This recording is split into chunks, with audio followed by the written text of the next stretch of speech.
WhatsApp people, it's me Hamzain, you are watching H reacts. Welcome back to the channel. उम्मीद करता हूँ अच्छे होंगे, खैर खरीद से होंगे, एंजॉय कर रहे होंगे। और हम बात करने वाले हैं कनाडा और इंडिया के फड्डे की। भाई ये फड्डा ऐसा है जो कि मतलब दिन ब दिन जैसे जैसे टाइम गुजर रहा है ना, हमने ये सोचा था टाइम गुजरने के साथ साथ चीज़ें नॉर्मलाइज हो जाएंगी, लेकिन ऐसा नहीं हो रहा। और इंडिया ने कहा 41 डिप्लोमेट्स को निकलो बाहर यहाँ से, और उधर से कनाडा ने भी कहा ठीक है हम निकल रहे हैं, हम वीज़ा भी किसी को नहीं देंगे। और अब एक और न्यूज़ आई कि चंडीगढ़ में जो इनका कॉन्सुलेट है कनाडा का, उसमें भाई साहब खालिस्तानियों को वीज़े इशू किए जा रहे थे। ये क्लेम किया है इंडियन एजेंसीज़ ने। तो इस पे एक वीडियो आया है, टाइटल इसका है कि Canadian diplomats in India providing visa to Khalistani people in Chandigarh consulate office. तो ये तो बहुत मतलब अखीर लेवल की एलिगेशन हो गई, क्योंकि अगर ऐसा हो रहा था तो इट मीन अगर कनाडा को इतना ही शौक है खालिस्तान बनाने का, तो आप ये देख लें कि 70% कनाडा जो है वो खाली पड़ा है। तो भाई वहाँ पे दे दो थोड़ी सी ज़मीन, खालिस्तान भी बना दो, और अगर किसी ने वहाँ बलूचिस्तान बनाना है वो भी बना दो, किसी ने ग्रेटर इसराइल बनाना है वो भी कनाडा और अमेरिका में बना दो। बड़ी खाली ज़मीन पड़ी है वहाँ, हमें क्यों तंग करते हो? तो स्टार्ट करते हैं। सब्सक्राइब कर लो। 3 2 1 कनाडा कनाडा कनाडा कनाडा जी। के पीएम जस्टिन ट्रूडो इन दिनों काफी परेशान चल रहे हैं क्योंकि भारत के साथ उनके देश के रिश्ते खराब हो गए हैं। ताजा मामला तो देखिए, ये निकला है कि कनाडा ने भारत के अंदर अपने 3 काउंसलेट ऑफिस को बंद कर दिया है क्योंकि भारत ने कनाडा के 41 ये तो राजनयिकों को होना भारत से निकलने के ऑर्डर दे दिए। लेकिन अब दोस्तों सूत्रों के हवाले से खबर निकलकर आ रही है, आपके सामने आर्टिकल चल रहा है लाइव लाइव हिंदुस्तान का, इंडिया का। जिसके अंदर बताया गया है कि खालिस्तानी समर्थकों को कनाडा के जो डिप्लोमेट हैं वो इनको वीजा प्रोवाइड कर रहे थे, खासकर पंजाब और चंडीगढ़ के काउंसलेट ऑफिस के अंदर।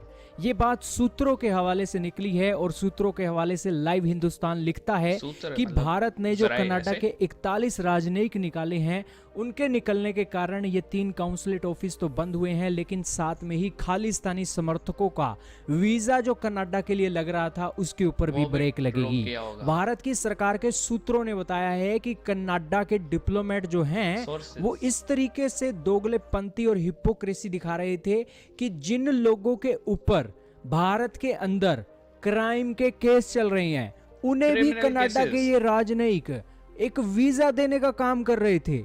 दोस्तों जो भारत के इतने अंदर क्वेश्चन क्रिमिनल होते चल रहा हैं है ऐसे बंदा, दे रहे थे। उसको भी ये वीजा देने की कोशिश कर रहे थे। तो यही कारण है कि भारत ने ये जो एक चाल चली है या आप कहिए हम चले गए, एक्शन लिया हमसे है, तो इतने ये बड़े सवाल बिल्कुल पूछते सही हैं। लिया है कि खालिस्तानी जो भारत के अंदर क्राइम करते हैं और खुले में रहते हैं कनाडा के अंदर, और कनाडा का डिप्लोमेट भी आसानी से खालिस्तान को भारत के अंदर एंटी इंडिया वीजा दिए जा रहे गतिविधि करने के लिए प्रोत्साहित कर रहा है।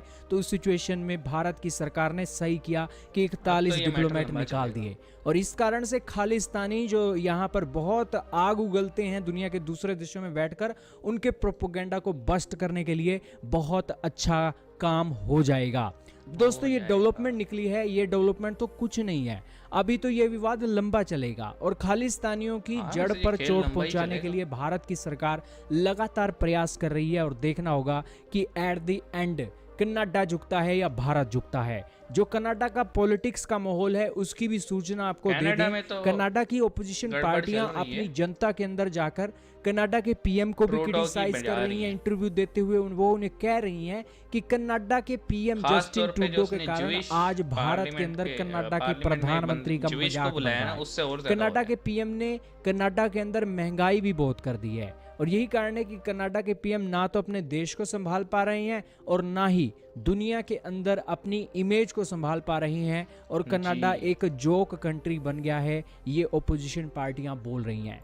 खैर कनाडा एक अलग देश है, वहां जो कुछ होता है होता रहे, उनका डिसीजन है। और भारत के अंदर जो होना है वो भारत की सरकार डिसाइड वो करेगी और वो कर भी भारतीय रही है। हुकूमत का अब असर आपको है। डिसाइड करना है कि किसका एक्शन सही है, कनाडा सही है या भारत सही है। भाई बात सीधी सी है। मैं तो एक बात बोलूँगा, जैसे स्विट्ज़रलैंड में बहुत सारे बलोच लिबरेशन आर्मी या फिर बलोच जो बंदे हैं जो कि अलग होना चाहते हैं पाकिस्तान से, सेपरेटिस्ट हैं, जब वो कोई एक्शन करते हैं और हुकूमत पाकिस्तान कंप्लेन करती है और उसके बाद स्विस गवर्नमेंट उनके ख़िलाफ़ कोई एक्शन नहीं लेती, तो हमें बड़ा बुरा लगता है। ठीक है, बिल्कुल ऐसे ही हमें तब भी बुरा लगना चाहिए जब खालिस्तानी कुछ बैठ के कार्रवाई करते हैं, क्रिमिनल एक्टिविटी करते हैं, फेडरेशन के अगेंस्ट कोई काम करते हैं, और इंडियन गवर्नमेंट जो है उस पर कोई कंप्लेन करती है और कैनेडियन गवर्नमेंट उस पर कोई कान बिल्कुल भी, वो कहते हैं ना, कान ना धरना, वो काम करती है। तो पाकिस्तानियों को अप्रिशिएट करने के बजाय बिल्कुल उस चीज़ को कहना चाहिए कि आप ये कनाडा की गवर्नमेंट को कि गलत कर रहे हैं भाई। अब देखो ना, कोई कैनेडियन बैठ के कनाडा की जो फेडरेशन है, जो आप कह लो एक निज़ाम है, उसके अगेंस्ट कोई करेगा तो उस पे क्या सिडेशन के चार्जेस नहीं लगेंगे? Same applied for our countries. और बात सीधी सी है, क्योंकि ये अब मैटर लंबा चलेगा। अब इसमें जैसे जैसे वो कहते हैं ना, जैसे जैसे इन्वेस्टिगेशन होती जा रही है, वैसे वैसे तहें खुलती जा रही हैं, वैसे वैसे पता लग रहा है कि एक्चुअली क्या कुछ हो रहा था कैनेडियन कॉन्सुलेट में, और किन किन लोगों को वीज़ा दिया जा रहा था, उनके क्या बैकग्राउंड थे। और खालिस्तानियों की फैमिली तो वैसे यहाँ पे तंग आई पड़ी है जब से कार्रवाई शुरू हुई है, जब से उनकी प्रॉपर्टीज सील होना शुरू हुई हैं। तो मुझे ये लगता है कि अब उनकी फैमिलीज़ भी वहाँ भागने की कोशिश करेंगी और ये मैटर अब लंबा चलेगा। सिंपल सी बात है, आपको खालिस्तान से इतनी हमदर्दी है किसी को भी, चाहे वो हो, भाई अपने मुल्क में जगह दे दो, बना दो खालिस्तान। कनाडा, मैं कह रहा हूँ ना, 70% कनाडा खाली पड़े, जंगल हैं, तो भाई दे दो। तुम इसराइल को जो सपोर्ट करते हैं, इसराइल, ग्रेटर इसराइल बनाने, तो बात सीधी सी है, हमें इसराइल से कोई प्रॉब्लम नहीं है। हमास के नाम पे जो सिविलियंस को मारा जा रहा है ना, प्रॉब्लम उससे है। और सिमिलरली जो हमास ने अटैक करके वहाँ के इसराइली सिविलियंस को मारा है, वो भी गलत है। और ऐसे वो लोग जो इसराइल को तो कंडेम कर रहे हैं कि देखें जी, इसराइल ने 3,000 बच्चे मार दिए, 1,500 औरतें मार दी, उनका तो कोई लेना देना नहीं था। और ह्यूमन शील्ड के तौर पे अगर हमास यूज़ कर रहे हैं तो इसराइल उस शील्ड पे ही बॉम्ब फेंक रहे हैं। जब हम इसराइल को कंडेम करते हैं तो हमें हमास को भी कंडेम करना चाहिए। और हमास क्या, हमें उन तमाम ऑर्गेनाइजेशंस को या उन उन सब को जो है ना अपोज करना चाहिए जो किसी दूसरे मुल्क के अगेंस्ट कुछ कर रहे हो, या फिर अपने ही मुल्क के अगेंस्ट कुछ कर रहे हो। और इसमें हम भी शामिल हैं। ठीक है, हमें भी उन तमाम एलिमेंट्स को जो कि कश्मीर के जिहाद के नाम पे इंडिया में कार्रवाइयाँ करते हैं, हम उन्हें भी पिन पॉइंट करके हमें एक्शन लेना चाहिए उनके खिलाफ़। क्या कहते हैं कमेंट सेक्शन में बताइएगा। मिलेंगे, अपना ख्याल रखिएगा।